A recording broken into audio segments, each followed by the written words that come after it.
Hi, good morning students. Today we are going to start again the chapter Roman civilization, an empire across the three continents. एक ऐसा empire जो three continents में spread था और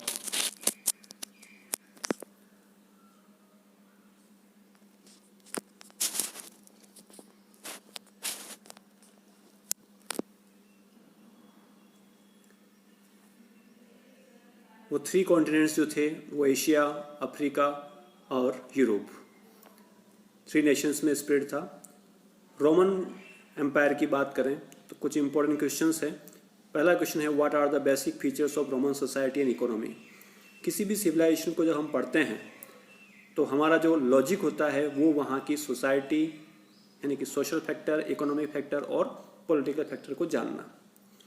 इन factors की वजह से ही हम उनको पढ़ते हैं ताकि हम आज समझ सकें कि वो कैसे रहते थे. तो सोसाइटी जो थी उस समय थ्री पार्ट में डिवाइड थी, अपर क्लास, मिडिल क्लास और लोअर क्लास.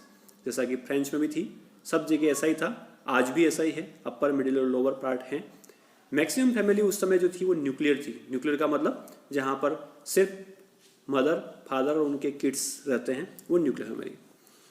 विमेन जो थी वो बहुत पावरफुल थी, उनके पास फुल राइट्स थे और फादर्स प्रॉपर्टी में उनका शेयर होता था.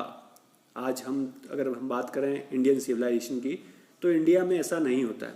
इंडिया में फादर्स प्रॉपर्टी में शेयर नहीं होता था. गवर्नमेंट ने बोल दिया है फिर भी विमेन शेयर नहीं लेती है, लेकिन उस समय विमेन्स के पास शेयर था. रिलीजन्स वहाँ बहुत सारे थे. मेन जो था वहाँ क्रिश्चियन रिलीजन फॉलो करते थे वो.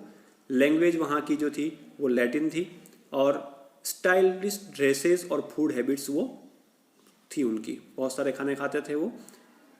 All the powers were not in the hand of Kings. सारे पावर्स जो थे वो राजा के हाथ में नहीं थे. क्यों? क्योंकि राजा के साथ साथ में सीनेटर्स भी होते थे. सीनेटर्स जो एरिस्टोक्रेसी, अपर क्लास पीपल होते थे, वो उसके मेंबर होते थे. सीनेट के किंग दोनों मिलके वहाँ रूल करते थे और सारे रूल्स रेगुलेशन वो ही बनाते थे और सारे पावर्स का एंजॉय भी वही करते थे. लोअर क्लास के पास इतने राइट्स नहीं थे, उनका ऑलवेज एक्सप्लॉयटेशन होता था. ये तो हो गए सोशल फैक्टर. अब बात आती इकोनॉमिक फैक्टर की. एम्पायर के अंदर इंफ्रास्ट्रक्चर देखें तो बहुत ही शानदार इंफ्रास्ट्रक्चर था. बहुत ही पैसे वाले थे वो. वहाँ पर हार्बर्स यानी कि सी पोर्ट्स भी थे, माइंसें भी थी, ब्रिक यार्ड्स भी थे और ऐसी बहुत सारी चीज़ें थी जिससे वो इनकम करते थे. ट्रेड, जैसा कि वहाँ मेडिटेरियन सी के पास में थे वो, तो इजी वे में वो आसानी से ट्रेड कर पाते थे. तो वो ट्रेड भी इनलैंड और आउटलैंड दोनों तरफ उनके ट्रेड होते थे.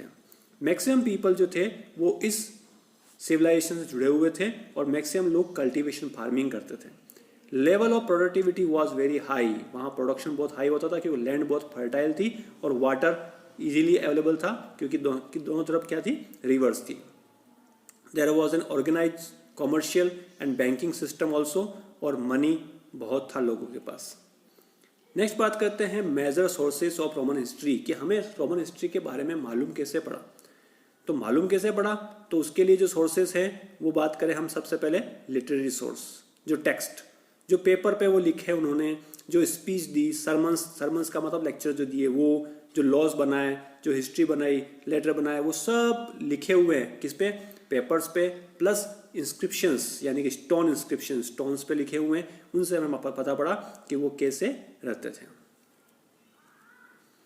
डॉक्यूमेंट्स, इंस्क्रिप्शंस, जो पेपरस प्लांट्स की बात हुई थी, अपनी पेपरस प्लांट पेपर डेवलप कर लिया था उन लोगों ने, स्टोन पे लिखा हुआ वो डॉक्यूमेंट्स हमें बताते हैं.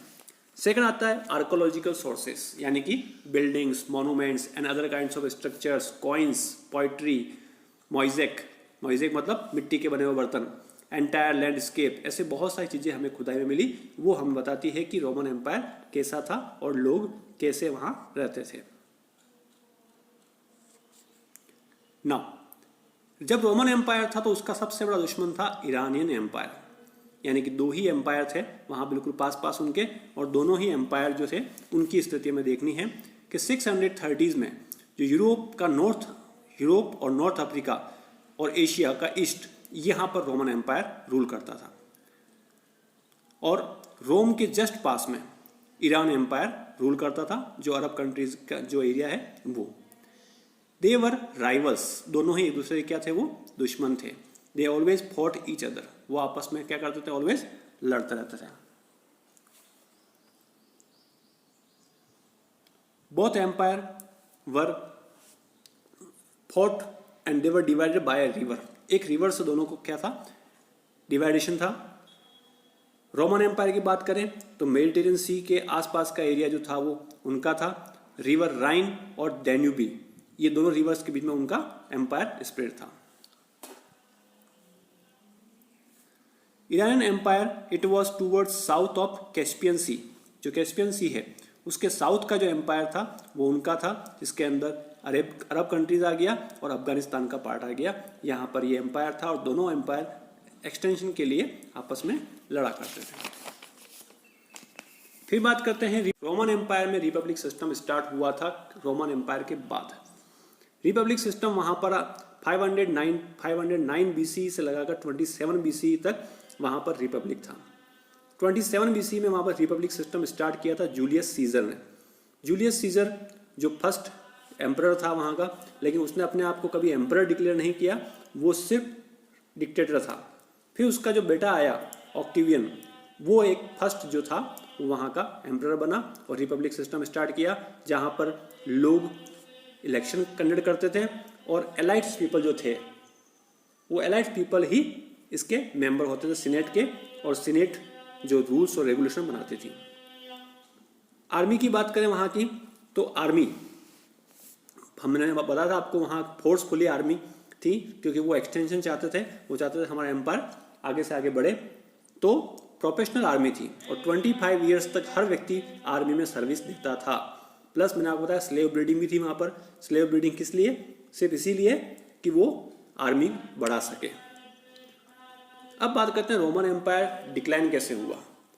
रोमन एम्पायर का डिक्लाइन होने की जो वजह थी वो बहुत सारी डिफरेंट है, कोई भी एक चीज़ नहीं बताता है। देखें हम सबसे पहले एक इम्पीरियलिज्म, वहाँ यानी कि राजा महाराजा का जो टाइम था वो सही नहीं था, तो लोगों ने वहाँ रिवोल्यूशन किया होगा।